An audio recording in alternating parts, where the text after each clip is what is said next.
Olá, meu amigo, minha amiga, muito obrigado por vocês estarem aqui no nosso Portal do José, hoje com notícias relevantes no campo da economia, da política, da geopolítica, da posição do Brasil perante a América Latina, perante o mundo, que estão sendo reverberadas pelos veículos de comunicação e também pelas redes sociais. Infelizmente, nós temos também muitas insanidades no meio desses debates, dessas notícias todas, mas também não é para menos. A gente vai ter muito trabalho para curar esse problema aqui no Brasil, porque nós tivemos muitos anos de intoxicação, né? Nas redes, nas informações, muitos personagens eclodiram no meio dessa história e alguns não têm o menor pudor de se apresentarem de uma forma absolutamente ridicularizável, para dizer o mínimo, e eu compartilharei com vocês algumas dessas situações. Bom, antes de mais nada, quero convidar você que está chegando agora no nosso portal e não nos conhecia, se inscrever aqui conosco, você que é muito bem-vindo, é muito bem-vinda. Conheça também os nossos outros vídeos, se você gostar, recomende, compartilhe e participe aqui dos nossos chats, né, que todos os dias eu abro aqui antes de entrarmos no ar para bater um papo ao vivo com vocês. Não esqueça de mandar o seu comentário e o seu joinha também. Lembrando que nós temos também o nosso clube de membros, que é uma ferramenta que o YouTube coloca à disposição de você que curte os canais, curte os portais que tem na internet, para você ficar mais integrado e você prestigiar também, tá bom? Então, vamos seguir em frente. Gente, lendo os comentários de vocês, eu vi muitas solicitações para comentar a ida do Dallagnol ontem no Roda Viva. Eu confesso a vocês que eu acho esse personagem, a essa altura do campeonato, absolutamente irrelevante. Ele está sofrendo ali as suas sanções, está indo também para o lixo da história, mas quando ele é entrevistado num canal, é muito importante que os jornalistas consigam extrair o máximo, né, de informações e de reflexões para o público de uma maneira geral, de como nós temos figuras que comandaram estruturas da República Brasileira que têm uma espécie de indigência, né, intelectual.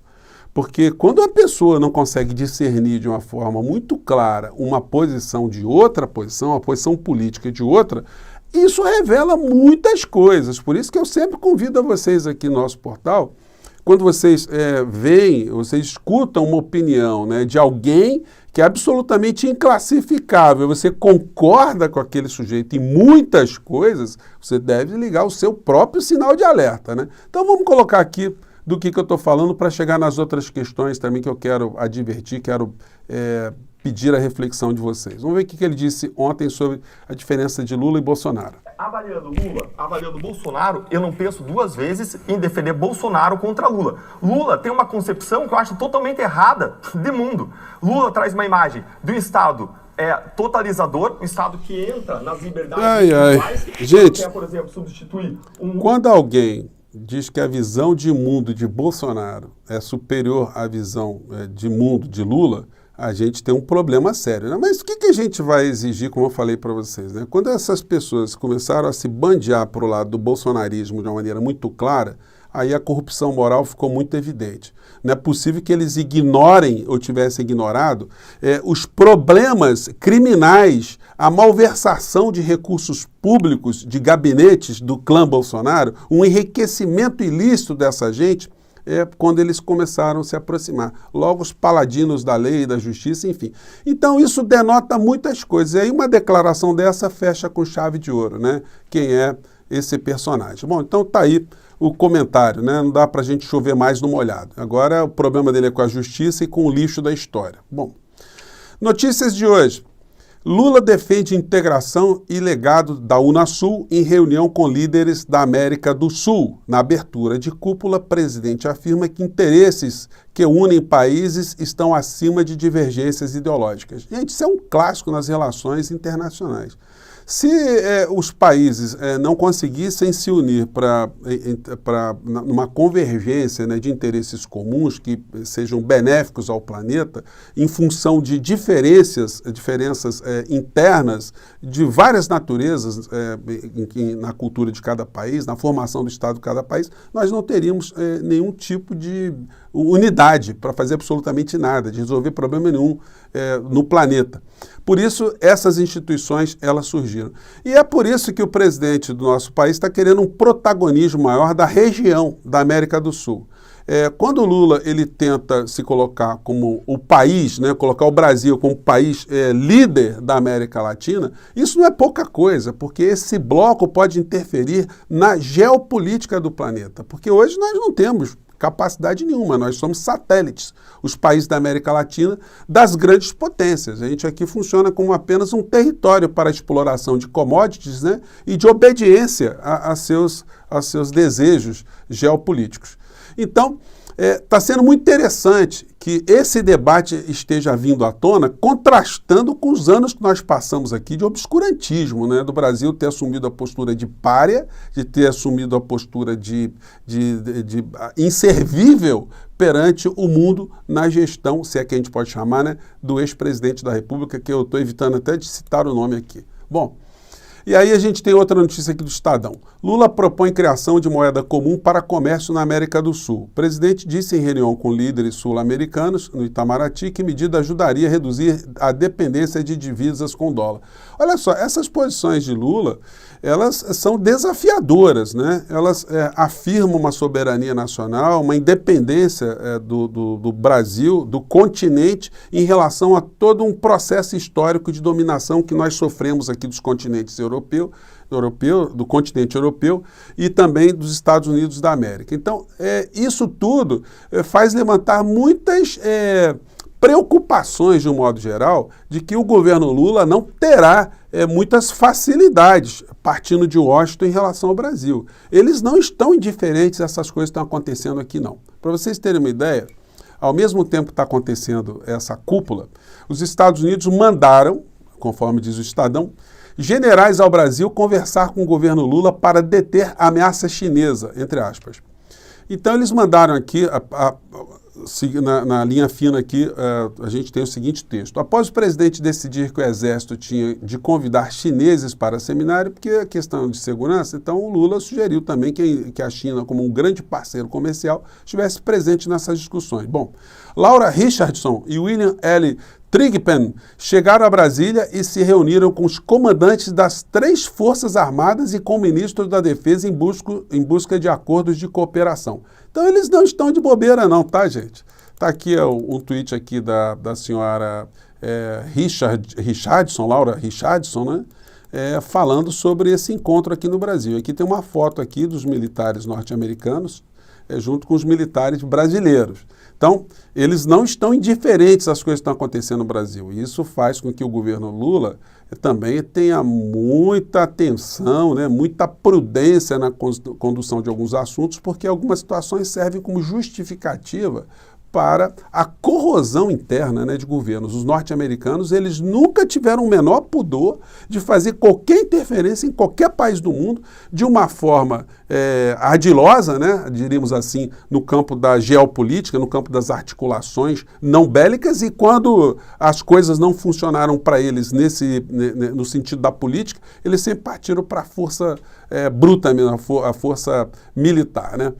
E aí, nesse contexto, a visita ou a vinda de Maduro para o Brasil contribui para o acirramento de uma série de discursos, né? Sobretudo aqueles capitaneados pelos intoxicados, pelos insanos. E aí aquela coisa que eu falei para vocês no começo, se você está concordando com tudo que essa gente está dizendo, olha, é melhor você repensar, porque tem muitas notícias que estão, muitas opiniões intoxicadas que estão na superfície. É necessário que a gente sempre dê um mergulho, né? E aí, eu não estou defendendo regime de país nenhum, não estou defendendo sistema político de país nenhum, não estou defendendo nenhum personagem especificamente. Eu estou mostrando aqui no nosso portal que nada acontece por acaso. A geopolítica é um jogo grande, é um jogo onde se apresenta para a opinião uma fachada quando os interesses que estão por trás estão num outro patamar. Então, nada como você ter a opinião pública a seu favor para você conseguir os interesses, né, os seus interesses por trás de uma maneira mais efetiva. Então, nós vimos ontem com a vinda de Maduro para o Brasil que a extrema-direita do Brasil se manifestou de uma forma muito contundente. Dudu Bananinha publicou um vídeo aqui dizendo que o Maduro está sendo caçado, né, que tem uma oferta de 15 milhões de dólares pela cabeça dele. Bom, isso vai acender aí a ganância de muito criminoso no Brasil, né? Muita gente querendo ganhar os 15 milhões de dólares, né? E vimos também o deputado Nicolas, aliás, gente, todos os deputados bolsonaristas começaram a fazer uma série de bravatas e as coisas vão para o campo do ridículo. E aí eu te digo, meu amigo, se tem gente que acredita nessa gente, está complicado aqui, né? Ele escreveu, o Nicolas, um ofício para o gabinete da excelentíssima senhora Elizabeth Frawley Bagley, embaixadora dos Estados Unidos no Brasil. Então ele diz no final da história, ele está dizendo para a embaixada que, informando o paradeiro do Maduro, quer dizer, os americanos não sabem que o Maduro está no Brasil, tá? O Nicolas está informando aqui e dizendo, pede providências, né? O que eles vão fazer? Será que esses militares estão aqui no Brasil, eles vão prender o Maduro? É isso que ele está querendo? Pois bem, mas aí você nivela, né? Outras criaturas nesse mesmo tipo de insanidade. O Marcos Duval, aí tem o General Mourão, Damares, a fauna é muito ampla, né? E aí, meu amigo, mais uma vez, né? Tenha muito cuidado se você estiver reproduzindo esses mesmos discursos. O buraco é muito mais embaixo. E a gente vê a figura aqui do Zé Trovão, o paladino antidrogas, né? Ele deve conhecer bem esse assunto, né? Então ele diz o seguinte... Boa tarde a todos, pessoal.